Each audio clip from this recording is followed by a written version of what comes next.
এখন পর্যন্ত আক্রান্তের সংখ্যা গিয়ে দাঁড়িয়েছে 22 জনে। এ নিয়ে আরো জানাতে রাজশাহী মেডিকেল কলেজ থেকে যুক্ত হচ্ছেন সহকর্মী রাকিবুল হাসান। রাকিব, আপনার মাধ্যমে জানতে চাই যে এখন পর্যন্ত আসলে চিকিৎসকরা কি পরামর্শ দিচ্ছেন যারা ভর্তি হচ্ছেন, এবং করোনা রোগীদের চিকিৎসা হাসপাতালের প্রস্তুতি নিয়ে সবশেষ আপনি সেখানে কি দেখতে পাচ্ছেন? অনেক রাজশাহীতে আসলে গেল 21 তারিখ থেকে আমরা যেটি লক্ষ্য করছিলাম যে করোনা টেস্টের মধ্য দিয়ে আসলে আক্রান্ত পাওয়া যাচ্ছিল। 21 তারিখে একজন পাওয়া যায়। রাজশাহী মেডিকেল কলেজের যে ল্যাব রয়েছে সেই ল্যাব টেস্টের মধ্য দিয়ে কিন্তু আসলে এই শনাক্ত হচ্ছিল, এবং সর্বশেষ আমরা যেটি জানতে পেরেছি গতকালকে পর্যন্ত কিন্তু 2 জন আক্রান্ত হয়েছে।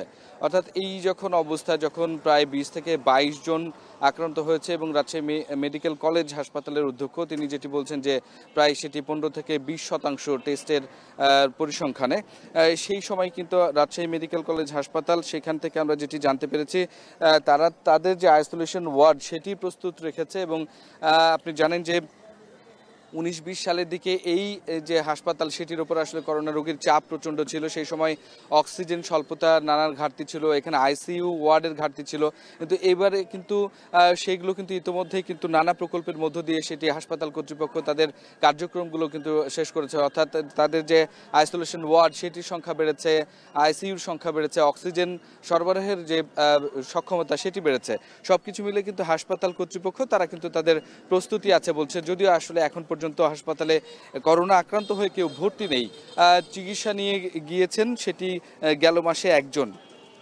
তো এখন পর্যন্ত চিকিৎসক এবং বিশেষজ্ঞ যারা আছেন তারা যেটি বলছেন যে এমনি জনসমাগম এড়ানো এবং সেই সমস্ত জায়গায় মাস্ক পরাটা আসলে অনেক বেশি ভালো হবে বলে তারা মন্তব্য করছেন, এবং একই সাথে বলছেন যেহেতু এই ভেরিয়েন্টটি রাজশাহী মেডিকেল কলেজ হাসপাতালের 9 জন চিকিৎসক এবং যারা হাসপাতাল কর্মী রয়েছেন তারা আসলে আক্রান্ত হয়েছিলেন, এবং পরবর্তীতে কিন্তু এই জনপদে অন্যান্য জায়গা থেকেও যারা আক্রান্ত বা এই ধরনের উপসর্গগুলো নিয়ে এসেছেন তাদের মধ্যেও আসলে এই ভেরিয়েন্ট বা এই আক্রান্ত রোগী পাওয়া গেছে, যার কারণে তারা মাস্ক ব্যবহারের জন্য গুরুত্ব দিচ্ছেন, এবং একই সাথে এই ধরনের উপসর্গগুলো থাকলে করোনা পরীক্ষা নিরীক্ষার জন্য কিন্তু আসলে পরামর্শ দিচ্ছেন, এবং যেন এটি ছড়িয়ে না পড়ে সে কারণে কিন্তু ব্যক্তি সচেতনতার জায়গা থেকেও বলছেন যে মাস্ক পরিধান করতে, এবং একই সাথে যে জনসমাগম এলাকা সেইখানটা সাবধানতা অবলম্বন করার জন্য। তো অনেকেই ছিল রাজশাহী মেডিকেল কলেজ হাসপাতাল থেকে আমার কাছে সর্বশেষ খবর।